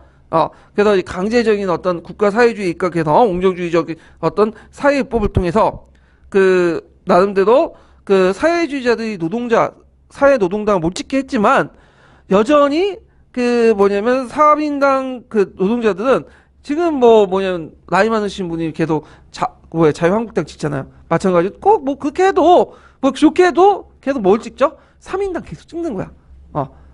그래갖고 이제 별 성공은 거두지 못했어. 그렇지만 그 어떤 의도든 간에 나름대로 복지 정책을 실시했다. 그래서 19세기 때 복지 정책을 추구했던 나라가 두 나라가 있었다고 했죠. 영국하고 누구죠? 독일이죠. 예. 근데 영국 같은 경우에는 의회에서 뭐냐면 자유주의에 영향을 받아서 사회적 자유주의에 영향을 받았고 추진한 데 반해서 독일 같은 경우에는 사회주의를 막기 위해서 그 당시 보수파였던 비스마르크 이런 것들 정책 추진했다. 그래서 예전에 누구야 전두환 때 하고 3X 정책이니 뭐 노동자들 좀 그래도 좀 우대해주고 그 월급도 좀 하고 물가도 안정화시켜주는 큰 것처럼 이렇게 이제 많은 그 정책을 추진했다 좀 기억을 해두시면 될 것 같아요. 그래서 이렇게 문화투쟁기, 그 다음에 자유당 결별, 중앙당 협력기, 사회주의 대립기 이렇게 세 기가 있는데 각각의 특징들 좀 기억을 해두시면 될 것 같고, 그 사회주의법은 좀 기억을 해도 돼요. 반사회주의법 같은 것들. 왜냐하면 최근에 독일사 전공하신 분 중에 젊은 교수님이 들어가신 분 중에 요게 관심 있는 분이 많아요. 사회주의. 그래서 3인당에 관심 있는 분들이 많거든요. 3인당. 3인당 중심으로 한번 좀 공부를 해주시고, 그 다음 서양사 개론에 3인당 관련된 부분도 있어요. 되게 자세히 돼 있거든요. 그래서 거기 이제 지금은 그냥 기출 주제만 하기 때문에 뺐는데, 3인당 관련된, 독일 3인당 관련된 부분 한번 읽고 넘어가세요. 상당히 중요한 거니까. 자, 그 다음에 이제 뒤에 넘어가서 19세기 문화를 보죠. 네. 19세기 문화는 뭐 거의 나올 건 없어요. 예, 그래갖고 예전에 한번 그 예전 객관식기 중문제 때 잠깐 언급되어 있었던 건데, 자, 그 내용을 이제 보면요. 자, 19세기의 역사학을 보죠. 이 역사학은 이제 그 뭐와 관련되어 있냐면 역교동과 관련됐죠. 그래서 19세기 때 근대 역사학이 탄생돼요. 그 사람의 대표적인 누구죠? 랑케죠, 랑케. 그래서 랑케는 뭐로부터 영향을 받냐? 세 가지 영향을 받았어. 하나는 낭만주의, 또 하나는 민족주의, 또 하나는 여기는 안 나와있지만 역사주의. 이렇게 세 가지 영향이었군요. 자, 그 다음에 이제 낭만주의는 뭐냐? 낭만주의, 민족주의와 서로 연결돼서 보는데, 낭만주의는 뭐야? 중세를 탐구하는 거죠. 예전에 중세를 좀 무시했는데, 중세를 탐구했는데, 그럼 민족주의와 연결. 왜냐면 독일 민족의 근원을 찾다 보니까 어디까지 올라가는 거야? 중세까지 올라가죠. 그래서 이 중세를 보게 되고, 중세는 그 우리가 예전에는 이제 르네상스 시대 때는 뭐예요? 근대의 이행기 정도밖에 생각 안 하고 좀 약간 이제 좀 근대보다는 좀 비천한 시기로 이렇게 생각했는데, 근대의 이행기가 아니라 중세 자체가 뭐야? 독립된 시기고 그 나름대로 개성 있는 시대다. 이렇게 보게 된 거죠. 이건 뭐에 영향을 받은 거죠? 역사주의. 역사주의는 뭘 강조해요? 전체성보단 유기성보단 뭘 강조해요? 개별성을 강조하죠. 그래서 중세 개별성을 강조했다. 자, 그 다음에 연구하는 방법으로서 실종주의를 받아들였죠. 근데 여기 실종주의라는 거 예전에 한번 얘기했을 거예요. 우리가 알고 있는 꽁트의 실종주의는 두 개가 있죠. 개별적인 사실을 검증한 다음에 그걸 통해서 뭘 시키는 거야? 일반화 법칙화 시키는데, 꽁트의 실종주의 반만 받아들였어. 뭐만 강조해? 개별적인 사실들만 강조하는 거죠. 자, 하여튼 이 사람은 엄격한 사회 비판, 그 다음에 객관적 역사 연구를 근대 역사에 성립됐고, 그리고 그 뒤에 그 랑케를 비판하든 하여튼 호의적으로 받아들이는 간에 이 랑케의 어떤 사료 비판 방법은 다 공유하고 있는 거죠. 예. 그 다음에 이제 역사학파인데, 역사학파는 예전에 한번 얘기했을 거예요. 이 학파의 특징이 뭐예요? 전체성, 유기성보다는 뭘 강조하죠? 개별성을 강조해. 그래서 독일 민족의 개별성을 되게 강조해요. 역사학에서도 개별성을 강조해서 중세를 강조하고, 그 다음에 독일 경제의 개별성을 강조하면 자유무역주의가 아니라 독일 경제에 맞는 게 뭐죠? 보호무역 정책을 강조하고, 그 다음에 독일법, 이런 것들을 강조해. 영미법이 아니라. 그래서 개별성을 강조하는 그 역사학파들이 등장했다. 자, 그 다음 사회적 다인주의인데, 이 사회적 다인주의는 교과서에 많이 나오는 거야. 그리고 우리가 이제 예전에 한 명, 예국 계몽운동하고 연관시켜 나왔죠. 예국 계몽운동자들이 뭘 받아들였어요? 사회 진화론인 사회적 다원주의를 받았죠. 다인주의. 그래서 그 다인주의의 내용을 보면, 다인주의의 내용 자체가 이제 그 사회적 다인주의 기원이 됐던 게 뭐야? 다인이죠. 그래서 적자 생존, 자연 독태, 뭐 이런 것도 있죠. 근데 다인은 이건 사회 현상에 적용되지 않고 다만 어디에만 적용된다고 했어요. 뭐냐면 사회 현상이 아니라 자연 현상만 적용되는 그런 것들인데, 이것을 사회 현상에서 적용된 사람이 나타나. 이게 누구냐? 스펜스라는 19세기 후반에 사람인데, 이 사람은 이제 뭐라고 얘기하냐면, 자연계 생존 경제 인간 사회에 적용해서 열등한 자는 도태당하고 생존 조건에 적합한 사람들만, 민족만 생존한다. 이 말은 뭐냐면, 강대국은 살아남고 약소국이나 약한 민족들은 뭐야? 도태된다. 이렇게 멸종된다. 이렇게 얘기를 하거든요. 자, 그러면 이걸 통해서 그 당시에 제국주의 정책을 뭐야? 합리화시켜버려. 제국주의 정책을 합리화시키고, 그 다음에 인종개혁학이 나중에 등장하는 어떤 배경이 되죠. 그리고 동아시아 지식인에도 많이 영향을 줘요. 그래갖고 이제 그 당시 중국, 일본, 베트남, 뭐 미국, 우리나라 다 영향을 주죠. 그래서 우리나라가 도태되지 않으려면, 우리 민족이 도태되지 않으려면 어떻게 힘을 키워야 되는 거죠. 우리가 당하는 건 다 누구 탓이야? 그 제국주의 국가의 탓이 아니라 우리가 힘이 약하기 때문에 당한 거야. 그러니까 우리 탓이야. 그러니까 우리가 능력을 키워가지고 뭐냐면 힘을 길러서 뭐냐면 도태당하지 않고 더 나아가서 또 남의 민족을 또 쳐야 된다는 뭐 그런 식의 어떤 제국주의 논리를 그대로 받아들인 거죠. 자, 그래서 이 사회진화론 좀 내용들 기억을 해두시고요.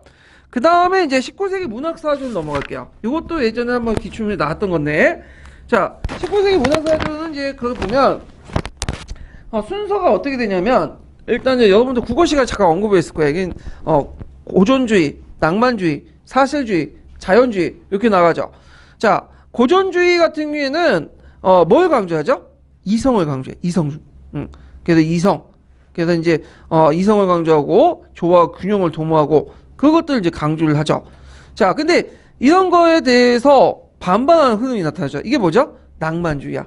낭만주의는 이성이 아니라 뭘 강조하죠? 감성을 강조하죠. 인간의 어떤 감성, 그다음 느낌, 격정, 이런 것들을 되게 강조해. 그래서 예전에 한번 낭만주의의 그 호시가 뭐라고 했어요? 루소가 했죠? 루소가 자연으로 돌아가라. 이때 자연은 어떤 의미죠? 이때는 이성의 의미가 아니라 감정의 의미죠. 자, 하여튼 그 고전주의가 구격과 형식에 너무 치우쳤다. 그리고 계몽주의의 어떤 이성을 지나치게 중요시하는 걸 반발해서 인간의 감정과 정서를 중요시 여기고 이 감정과 정서를 중요시 여기면서 감정과 정서가 뭐냐면 많은 데가 어디예요? 근대가 아니라 어디죠? 중세죠. 그래서 독일 중세 연구를 이제 하게 되는 거고 직관을 강조하고 민족주의와 결합돼서 과거와 중세에 깊은 관심을 갖게 된다. 그래서 랑케 역사학의 영향을 줬다. 그래서 랑케 역사학은 독일 민족의 근원을 찾기 위해서 감성이 풍부한 어디로 돌아가죠? 중세를 집중적으로 연구를 하게 돼요. 그래서 그 밑에 있는 그 사람 이름도 좀 기억하세요. 이건 뭐 문학 작품과 관련되는데 하인의 노란책, 그다음 그 위고의 레미나의 잡음, 장발장과 관련된 거죠. 그래서 바이든의 동주왕 이런 것들의 작품도 있고요. 사실주의는 뭐냐면 이 19세기 중엽에 가면 이제 자본주의가 점점 이제 여러 가지 모순점이 일어나고 산업혁명 이런 것들이 이제 뭐냐면 여러 모순점이 또 일어나고 근데 자연과학이나 이 신앙과학들 정신들이 널리 보급되거든요. 그래서 다시 예전대로 있는 그대로를 강조하는 그런 분위기가 일어나요. 그럼 낭만주의가 어떤 사회에 대해서 뭐 판타지 같은 요소들만 제공하는 거야. 그러니까 우리 지금 드라마나 뭐 이런 거 영화들 보면 다 뭐야 이거 말도 안 되는 거죠. 판타지죠. 그런 거 보면 정확한 사실 인식을 할 수 있었어요. 없죠. 그러니까 있는 그대로의 모습을 보여주고 해야 된다. 그래서 예를 들어갖고 그 산업혁명의 여러 가지 모습들을 보여주는데 그거는 제대로 안 보여준 채 다만 뭐 재벌들이 등장하고 와가지고 뭐 구원을 내준다는 이건 말도 안 되는 소리들만 하면 안 된다는 거죠. 그래서 그다음 산업혁명 노동자들 비참한 현실을 그냥 보여주는 거야. 보여주는 거야. 있는 그대로. 근데 그 보여주는 작업 하나가 되게 의미가 있죠. 그래서 사람들이 보면서 어떤 느낌이에요? 아, 이게 사회적 문제가 있다라고 의식하게 되잖아요. 자, 그래서 이 사실주의는 나중에 자연주의에도 영향을 줘요. 자연주의에도. 자, 그 다음에 자연주의 보죠. 자, 자연주의는 이 사실주의를 비판적으로 계승돼요. 자, 사실주의가 있는 그대로 모습을 보여주죠. 근데 그거 이상으로 보여주는 실제적인 것들이 아니라 그 실제에 넘어가지고 실제적인 모습들 개선할 수 있는 그 원인들 같이 보여줘야 된다. 그러니까 의사가 이제 환자를 진단할 때 진단만 해서는 안 되죠. 애가 암이다 그러면 그냥 당신 암에 걸렸습니다 하면 안 되잖아요. 그럼 암에 대한 그 뭘 해줘야 돼요? 치료를 해주고 처방을 해줘야지 이게 의사인 거 아니에요. 마찬가지로 그 작품을 만들 때 그 뭐냐면 그 예술가가 문학가가 그에 대한 사회 형상에 대한 어떤 원인도 같이 제공해줘야 된다. 자, 그래서 요런 것들인데 이 원인을 제공할 때 이제 그 작가의 어떤 인생관이나 어떤 그 가치관 이런 것도 주관적인 것도 개입할 수밖에 없죠. 그러니까 팩트와 그 팩트를 개선할 수 있는 어떤 인식이라는 주관적인 요소가 결합된 것이 자연주의다. 이렇게 이제 보시면 돼요. 그래서 사실적 묘사뿐만 아니라 작가의 인간관, 인생관을 추구하고 그 다음에 자연과학적 수법도 수용한다. 그래서 원인을 밝히고 그걸 해법을 추구하는 것들을 이제 사용했고 그래서 산업혁명 초래된 사회 변화에 깊은 관심을 가졌을 뿐만 아니라 거기에 잠재되어 있는 문제까지 제시했다. 그래갖고 이제 거기에 이제 그 자연주의 대표적인 사람이 이제 에미졸라는 사람이 있어요. 에미 졸라. 이 목노조존이라는 책을 썼는데, 이 에미 졸라는 뭘로 유명하냐면, 또, 그 드레푸시 사건으로 유명하죠. 이 사람은. 드레푸시 사건에 나는 규탄한다 해갖고 서한을 보냈잖아, 대통령에게. 예. 그래서 제가 드레푸시 사건 어떤 분이 왜, 아무리 찾아보면 기출문제 드레푸시 사건이 안 나왔대요. 안 나왔어요, 드레푸시 사건은. 근데 왜 제가 이렇게 주제를 집어넣냐면, 요 19세기 문학사와 관련돼갖고, 에미 졸라에 대해서 물어본 게 있거든요. 에미 졸라에. 그래서 에미 졸라 관련된 드레푸시 사건을 집어넣은 거예요. 이게 기출이라는 것이 이제 그 답만 하는 게 아니라 그와 연관된 부분 다 파악을 할 필요가 있기 때문에 그런 건데, 그 드레푸시 사건은 되게 중요해요. 프랑스 근현대사에서 상당히 중요한 부분이거든요. 그래서 한번 나올 수 있을 것 같아요. 하여튼, 자, 하여튼 에미 졸라가 있고, 스탠단이 있고, 뭐 등등, 모파상, 톨스토이 그 사람인데, 제가 그 중학교 때 모파상 작품을 되게 많이 읽었어요. 예. 그래갖고 모파상이 왜 읽었냐면 우리 아버님이 그 책을 많이 사놨거든요. 본인은 읽지 않는데 일단 책을 사놨어. 그래갖고 그게 예전에 60년대 70년대 그 책이에요. 그래서 가로 글씨로 되는 게 아니라 세로 글씨로 되는 거거든요. 그래서 읽었는데 되게 재밌더라고. 근데 그 읽었는데 기억이 안 나. 중학교 때 많이 읽은 것 같은데 고등학교 들어와서는 소설책을 거의 안 읽었거든요. 왜냐면 좀 판타지고 현실성이 없는 것 같아서 안 읽었는데, 하여튼 뭐 그런 것도 있고. 그래서 이제 낭만주의, 보존주의, 낭만주의, 사실주의, 자연주의 이렇게 네 개로 이제 있고, 예전에 기출문제 요 관련된 문제가 나왔다는 거야. 그때 이때는 자연주의가 안 나오고 사실주의 같이 묶어서 나왔거든요. 그래서 답이 사실주의가 됐는데, 실제로 사실주의와 자연주의는 다른 거예요. 좀 사실 영향받았지만 자연주의와 좀 다른 거다. 이런 것도 이제 기억을 해두시면 될 것 같아요.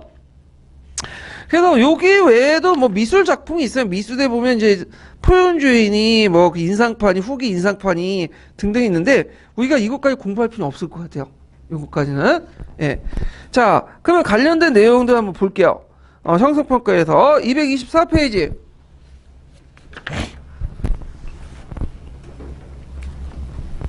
자, 23번 문제 볼까요?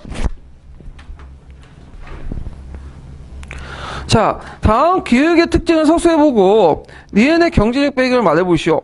자, 19세기 중반에는 낭만주의에 대한 반발로 현실에 있는 그대로 묘사하려는 사실주의가 그 뭐냐면 사실주의가 자연 그대로의 실제 생활의 모습을 있는 그대로 묘사한 자연주의가 유행했다. 쭉쭉 있는데 낭만주의 특징을 쓰시면 되겠죠? 그래서 낭만의 특징 뭐라고 써야겠어요? 그 이성을 중시한 계몽사상과 형식에 치우친 고전주의에 반발해서 개인의 뭘 강조한다? 감정. 이런 것들 중시해야겠다. 그 다음에 이제 여기에서 니은이 그 사실주의의 경제적 배경이야. 뭘 써야 돼요? 산업혁명이죠. 산업혁명의 비참한 노동자의 모습들을 니은리틱하게 이렇게 그리려고 했다라는 것들 좀 기억을 해두시면 되고요. 자, 그 다음에 24번. 자, 24번 뭐냐면 자, 다음 미출진 형상이 일어난 경제적 배경을 써보고 이 경제 형상 깨진 계기를 써보시오. 자, 여기는 그 리카르도의 인구론과 관련된 거죠. 그래서 식량은 상수의 금수조 증가한 데 비해서 인구는 기하급수조 증가한다. 이건 산업혁명 전 근대 그 모습인데 산업혁명 전에 모온과 적용됐죠. 서양사 강의에 있는 내용인데 수학 체감의 법칙이 적용되죠.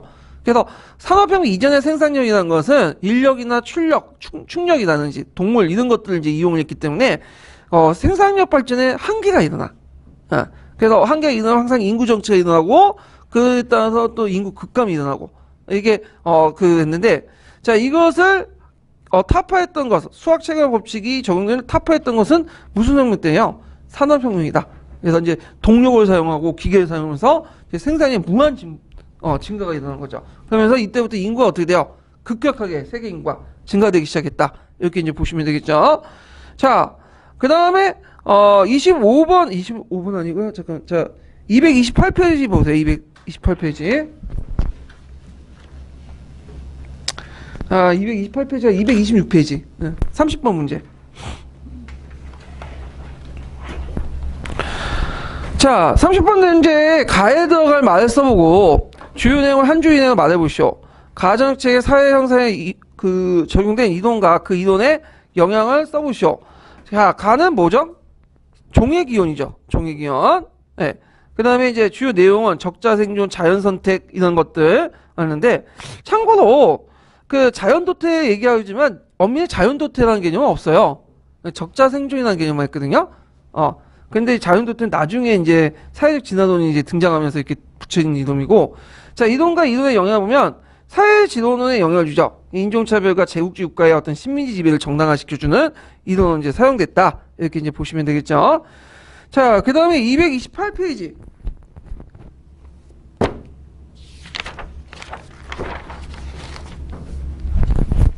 자, 37번 문제 볼게요. 37번도 아까 하시면 연관된 문제인데, 자, 다음 발언이 깔려있는 이론의 명칭을 써보고 그 이론이 19세기 당시에 어떤 역할을 수행했는지 말해보시오. 그리고 밑줄친 내용을 한 줄이내 서술해보시오. 자, 이론은 뭘까요? 이거는 열등민족 교화시키는 의미가 있다. 사회의 진화론, 백인의 책무 뭐 이렇게 쓰셔도 되고, 자, 그 다음에 이거는 어떤 역할을 했죠? 제국주의, 19세기 제국주의의 어떤 팽창이론의 바탕이 되었다. 내용은 이제 아까 얘기했죠. 인간 사회도 우월한 사회나 국가 민족이 있다. 그러니까 이제 뭐냐면 그런 사회, 그 상당히 열등한 사회나 민족이나 국가는 도태된다. 뭐 이런 식의 논리를 했고, 이걸 나중에 인종주의, 인종하고 발전됐다. 이렇게 좀 기억을 해두세요. 자, 그 다음에 뒤에 넘어가서 다음 테마 넘어갈게요. 다음 테마가 이제 현대사 넘어가요. 현대사. 예. 자, 현대사 기출 볼게요. 현대사. 최근에 현대사 부분이 많이 나와요. 특히 2차 세계대전 이후의 역사도 많이 나오거든요. 그래서 이제 꼼꼼히 다 봐야 될 텐데, 자, 요번에 나왔던 것이 뭐냐면 제국주의 정책이죠. 제국주의 아프리카 분할 정책이 요번에 시험 문제 나왔죠. 그래서 제국주의가 한 번씩 나와. 한 2년에 한 번씩은 꼭꼭 나오거든요. 그래서 요번에도 또 나올 수가 있어요. 왜냐면 또 똑같은 교수가 들어가서 그 관련된 문제 낼 수 있거든요. 그래서 제국주의의 특징들, 제국주의에 대한 견해, 이런 것들 좀 기억을 해두시고, 예전에는 저 영국과 프랑스의 제국주의 통상정책 이런 것도 물어봤고요. 그 다음에 전체주의에 대해서 또 나와요.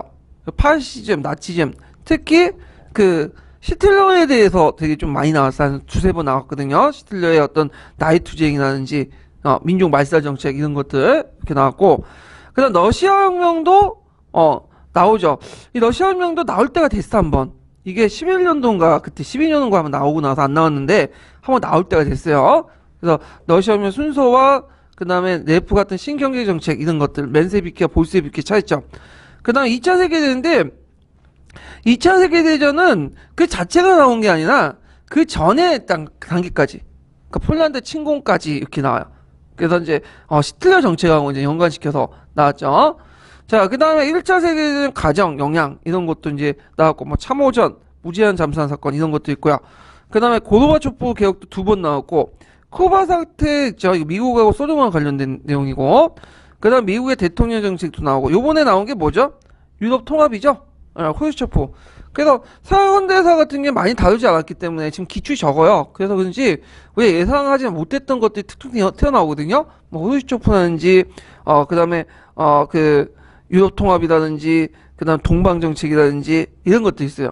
그래서 그 예전에는 2차 세계대전 이후는 별로 안 봤는데 최근에 그렇게 많이 나오기 때문에 한번 봐두세요. 서양사 개론이나 총론 중심으로 봐두시고, 교과서도 괜찮은 것 같아요. 근데 교과서 좀 수준이 낮아가지고 그냥 개론과 총론 중심으로 보시고, 특히 총론이 되게 자세히 돼 있어요. 총론이. 그래서 이제 요번에 나와 있는 그 유럽 통합도 개론은 보면 맞출 수는 있어. 개론에 나오긴 있거든요. 딱 한두 마디 딱 나와. 근데 개론 보고 맞췄다는 부분은 대단한 기억력 소지자예요. 어떻게 그걸 맞췄는지 모르겠는데, 왜냐면 총론 나오면 되게 자세히 했는데 개론 되게 한두 줄 나왔거든요. 한두 줄 나왔다는 거는 그거는 시험 끝나고 나서 보니까 눈에 띄는 거지. 그 당시 그 전에 시험 들어가기 전에 그 보고 절대 안 들어와. 그거는 그 한두 줄인데 어떻게 그거 들어오나. 요번에 부정축제 처리법 같은 것도 그 심포샘에 딱 한마디 있어요. 부정축제 처리법을 제정했다. 그 한마디 있거든요. 그거 보고 이 심포샘이 냈다는 그런 사람도 있는데, 그거 보고 어떻게 한마디 딱 보고 그거 어떻게 외워가지고 쓰는지 몰라. 이런 것들은 그 다른 책에서 낸 거예요. 예, 그래갖고 이건 말도 안 되는 소리인데, 자, 하여튼 서양사 총론 중심으로 한번 봐두세요. 서양사 총론이 되게 자세히 돼 있으니까. 그냥 경제는 대공황과 관련된 건데 대공황 의외도 안 나왔어요. 2번 나오고 그것도 역사과 단독 문제가 아니라 그 예전에 이제 뭐냐면 공사 기출 있죠. 공사 통합사회 문제 그거 나왔거든요. 아마 경제와 관련돼 갖고 해가지고 근데 대공황 의외도 이제 안 나왔다 여기서는. 사상적인 측면에서 땐 무정부주의 한번 나왔고요. 그 다음에 이제 뒤에 넘어가서 이제 제국주의 정책을 이제 볼게요. 제국주의 정책을. 제가 이 시간이 지금 아까 이제 공지한 것처럼 여기가 그 5시까지 해야 돼요. 그래갖고 계속 그 3시까지 지금 계속 진행을 할게요. 일단은요. 예. 자, 제국주의 정책은 이제 근데 제국주의 정책이 이제 01년, 05년, 14년 그리고 요번에 기출 나온 것도 이제 제국주의 정책 1단으로 이제 보시면 될 것 같은데 일단은 제국주의라는 게 뭐죠? 일단 제국주의라는 말은 많이 사용해. 어떻게 사용돼요?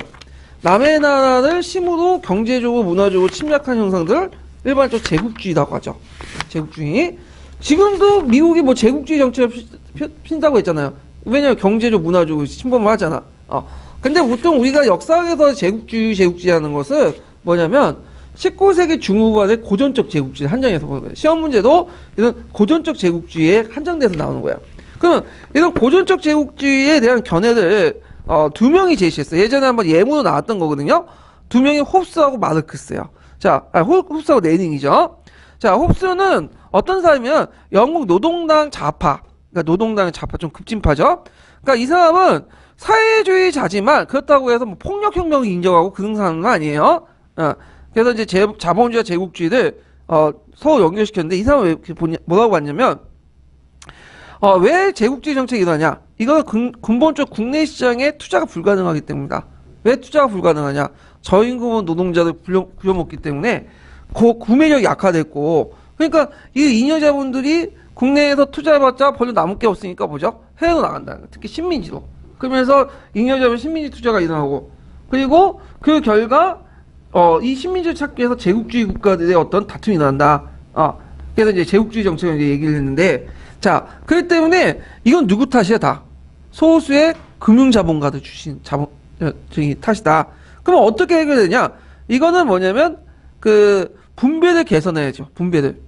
노동자들에게 임금을 더 주고 요 자본가들이 가지고 있는 잉여자분들 다시 뺏어가지고 국가 한수해서 복지 정책하고 그러면 소득이 늘어남으로써 어떻게 돼요? 복지가 늘어나면서 국내 구매력이 늘어나죠. 그러면서 이제 해외 시장보다 어디에 가요? 국내 시장이 이제 눈을 돌릴 수밖에 없고 그러다 보니까 그럼 제국주의 정책은 당연히 없어지게 된다. 그래서 이 분배를 통해서 문제를 해결하면 된다. 이렇게 이제 주장을 하게 되죠. 자, 그 다음에 레닝의 제국주의는 또 이렇게 봐. 레닝 입장할 때는 홉스의 의견을 비판적으로 계승했어요.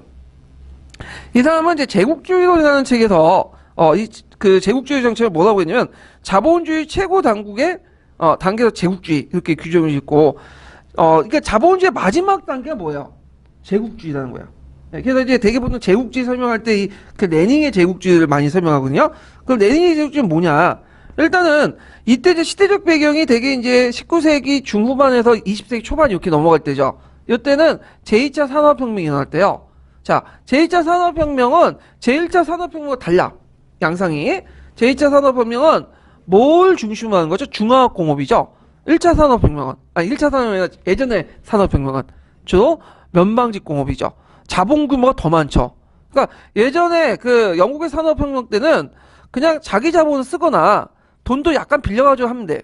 근데 중화공업을 하려면 이게 수많은 돈이 많이 투자하죠.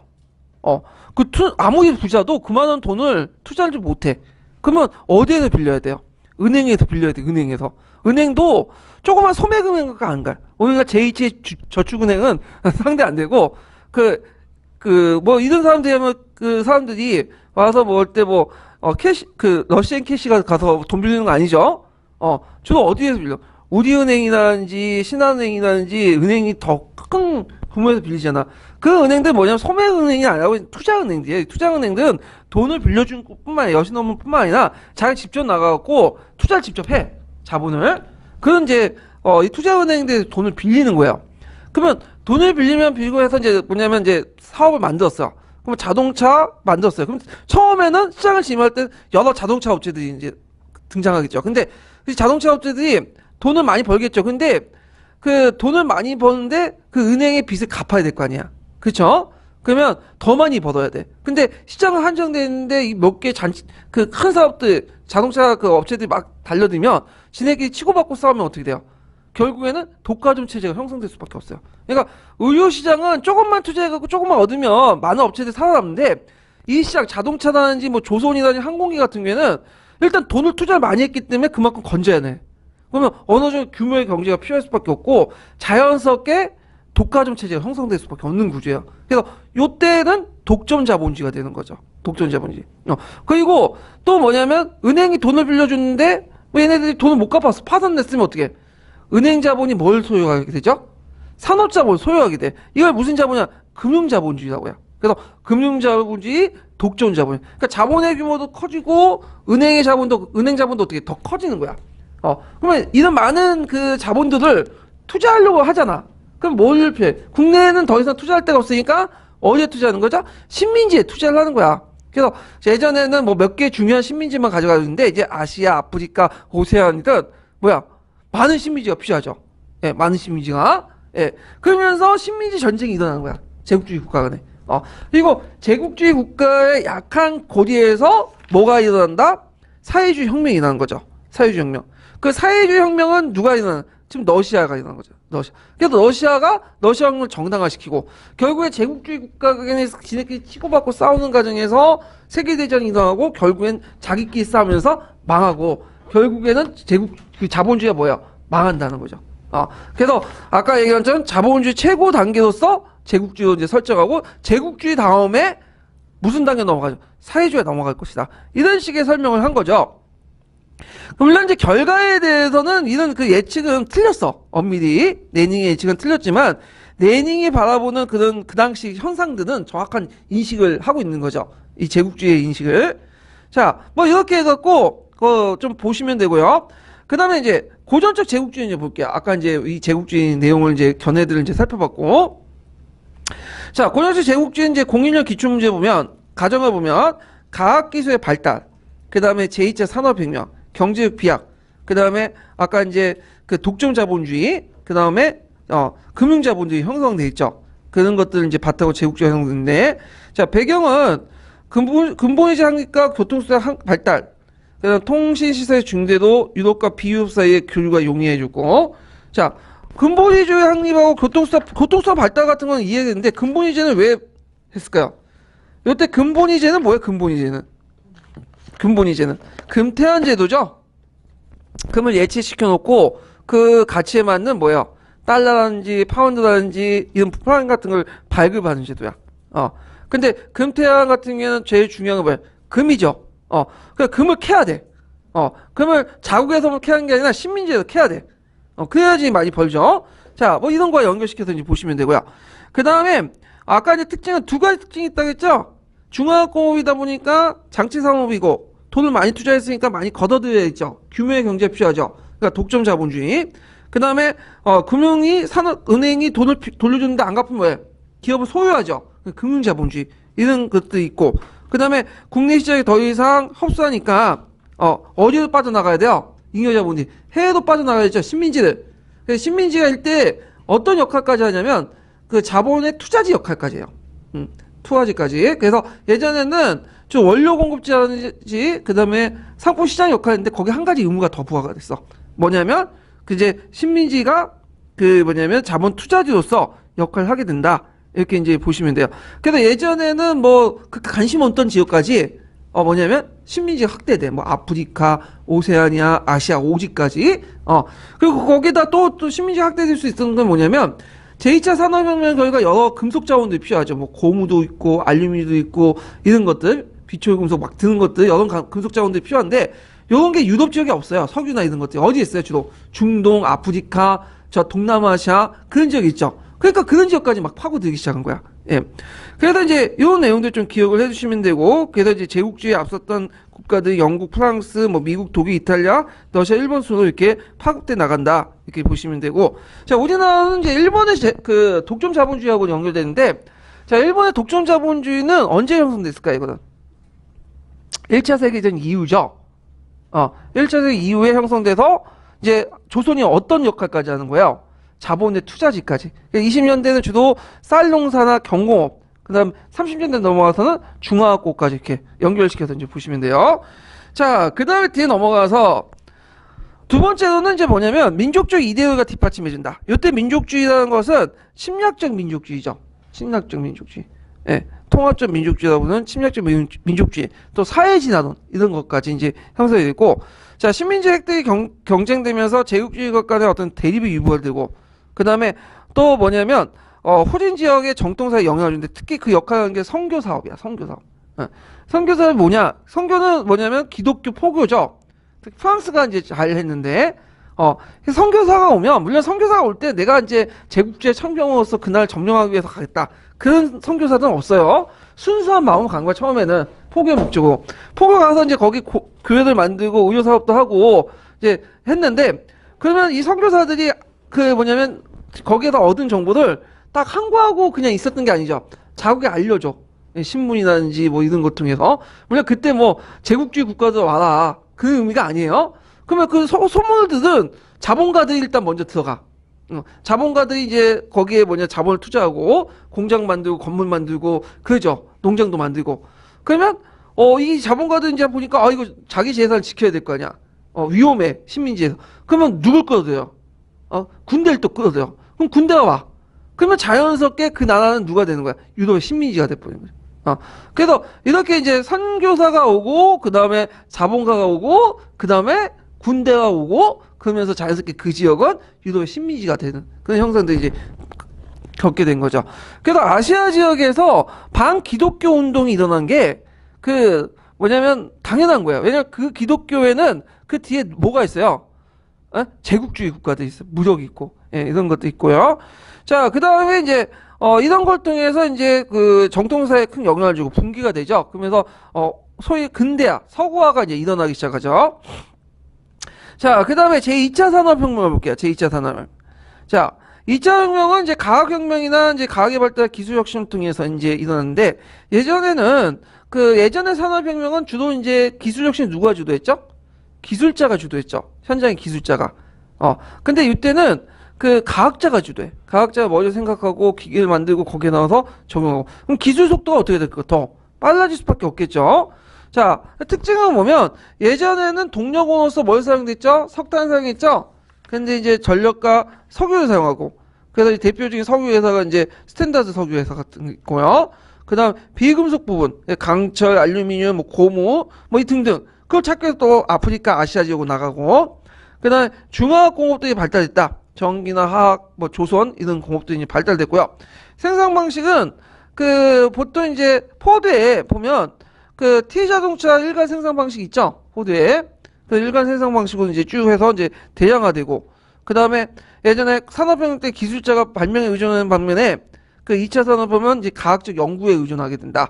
그래서 이제 과학혁명하고 이제 서로 연결됐고 보시면 되고, 주도국은 영국과 프랑스가 아니야. 어떤 나라일까요? 미국하고 독일이야. 그래서 예전에 산업혁명은 영국이 주도했지만 이때 산업혁명은 미국과 독일이 주도했다. 예. 왜냐하면 영국 같은 나라는 이미 그 면방직이나 이런 것들이 발달됐고 그렇기 때문에 더 이상 새로운 산업에 참여할 의지가 없었어요. 근데 미국이나 독일은 뭐죠? 어차피 예전에 면지본이나 사업 같은 경우에는 영국이 다 장악하고 있었잖아. 그러니까 영국이 장악하지 않는 새로운 부분을 개척하다 보니까 이런 이제 중화학공업 부분에 투자를 하기 시작했다. 이렇게 이제 보시면 되겠죠. 그러면서 이 과정에서 19세기 중후반 들어가면 예전에 영국이 세계 공장이었죠. 그러면 그 당시 세계 공장은 뭐야? 미국하고 독일이야. 그래서 국내 총 생산량, 세계 비중에서 이제 영국이 차지하는 비중이 점점 어떻게 돼? 떨어지게 돼요. 떨어져, 점점. 대신에 누가 부각이 될까? 미국과 독일이 부각이 돼요.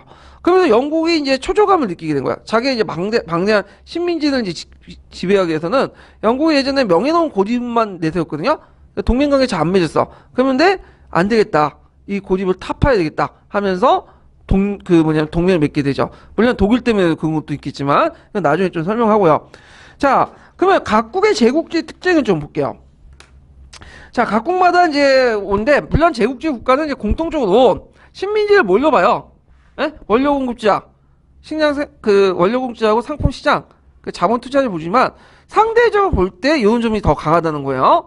자, 영국 같은 경우에는 강대한 식민지가 확보됐죠. 영국 제일 큰 식민지 확보하고 있었는데, 그래서 이제 당시 세계 무역가, 금융의 중심이었고, 세계 경제 기축국의 지위를 유지했는데, 그러니까 기축 통화를 발행하는 지위를 유지해요.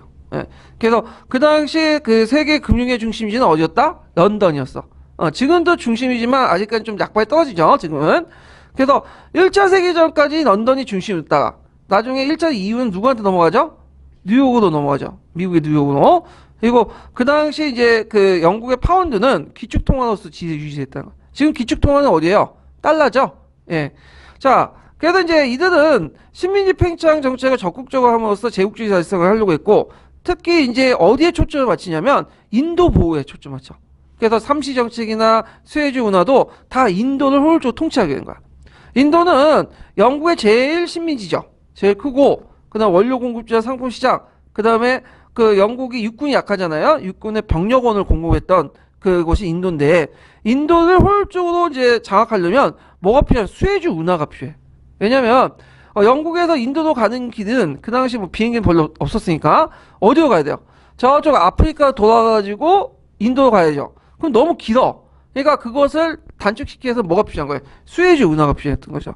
그래서 원래 수에즈 운하는 랩세스라는 프랑스 사람이 만든 거예요. 원래 프랑스 사람이 기획을 하고 만들어갖고 이집트가 이제 이렇게 들어갔는데, 나중에 이제 그 영국이 뒤에 들어왔다가 프랑스 자본을 또 이수하고 그 지분을 이수하고 그다음 이집트 지분까지 이수한 다음에 이집트를 나중에 뭐예요? 보호각 시켜버리죠. 예. 그래서 하여튼 수에즈 운하를 장악을 하고, 그다음에 또 독일의 그 삼비 정책과 삼시 정책에 대입하죠. 삼시 정책도 그 뭘 보호하기 위한 거야? 인도를 보호하기 위한 거야. 그래서 삼시 정책은 세계를 연결하는 거죠. 어디 연결해요? 카이로, 케이프타운, 캘커타 연결하잖아요. 예, 이렇게 해서 세계를 연결하고, 그 과정에서 이제 독일의 삼비 정책하고 프랑스의 횡단 정책하고 막 그 종단 정책하고 막 충돌하는 그런 부분이 이제 일어나는데, 자, 그리고 또 하나는 또 뭐냐면 그 러시아를 또 막는 남하 정책을 하죠. 이 남하 정책도 본질적으로 뭘 보호하기 위해서? 인도를 보호하기 위한 거죠. 그래서 영국의 식민지 정책 다 인도에 초점을 맞춰 있어요. 인도에. 그래서 이제 이걸 통해서 이제 국내 실업자 문제를 하고 가인 인구 문제를 해결하고 상품 시장 역할을 이제 했다. 특히 가인 문제, 인구 문제 잘 해결했죠. 영국은 많이 갔잖아. 미국도 가고. 오늘날 오스트리아나 뉴질랜드 다 누가 세운 나라는 영국이 세운 나라잖아요. 예. 그래서 이제 오스트리아나 뉴질랜드, 특히 오스트리아 같은 경우에는 이제 영국인 제수들이 와가지고 세웠던 나라들이고 그런데, 자, 그다음 독일 같은 경우에는 이 사람들은 이제 전기, 강상, 화학, 뭐 기계 등의 생산에 독보적 위치를 보였고, 비스마르크하고 비에름 2세 간의 어떤 그 제국주의 정책이 좀 차이가 있어요. 비스마르크는 그 예전에 영국이나 프랑스가 차지하는 곳만 와서 차지했어요. 근데 비에름은 예전에 영국과 프랑스, 러시아가 차지한 곳에 가서 먹으려고 하니까 충돌이 나죠. 모로코 사건이 일어나고 뭐 삼비 정책 뭐 이런 것들. 결국에는 이게 나중에 이제 뭐냐면 1차 세계대전과 연결되는데, 삼비 정책은 뭐죠? 삼비 정책은 세계점을 연결한 거죠. 베를린, 비자티움, 바그다드. 비자티움은 어디에요? 콘스탄티노플이죠. 예. 그러니까 이스탄불. 그래서 세계를 연결시켜갖고 철도를 놓으려고 했죠. 그 당시. 예. 그래갖고 이제 그 당시 이제 그 오스만 투르크나 청년 투르크당하고 연결돼갖고 철도를 이제 개설했다. 이렇게 좀 기억을 해주시면 되고, 자, 이런 것들이 그 당시 그 중동 지역에 이권을 가지고 있는 영국, 프랑스, 러시아를 자극시킨 거야. 그러니까 이것이 삼국 협상과 또 연결되는 거죠. 자, 프랑스 같은 경우에는 국제적 고립을 탈피하기 위해서 나중에는 비스마르크가 프랑스 고립화 정책을 하거든요. 국내 경제 문제 해결. 그렇기 때문에 있는데, 여기에서 이제 좀 눈여볼 게 뭐냐면 종단이 아니라 횡단이네요. 제가 말렸는데, 하여튼 문화적 제국주의 정책을 펼쳤다. 문화적 제국주의는 뭐냐? 그 제국주의를 하는데 꼭 누굴 내세우냐? 카톨릭을 내세요. 그 카톨릭을 내세워서 선교사를 내세우고 그 뒤에 군대를 파견해. 프랑스가 제일 정식적이에요. 예. 그래갖고 이제 베트남도 그런 식으로 먹었고, 중국도 그것 때문에 한번 또 개판 싸웠죠. 그래서 제2차 아편 전쟁 뭐 이렇게 해갖고 싸우고. 자, 그래서 이제 앞에 이제 종단이라는 횡단 정책, 제가 이제 그 말 잘못했는데 종단 정책 말을 잘했네. 영국이 종단 정책 맞죠? 예. 영국이 종단 정책하고 프랑스 횡단 정책이죠. 예. 맞게 맞았네요. 예. 자, 영국의 종단정책하고 행당정책이 이렇게 이제, 있는데, 요때 종단정책과 행당정책은 뭐야? 모로코에서 어디를 영향하냐요?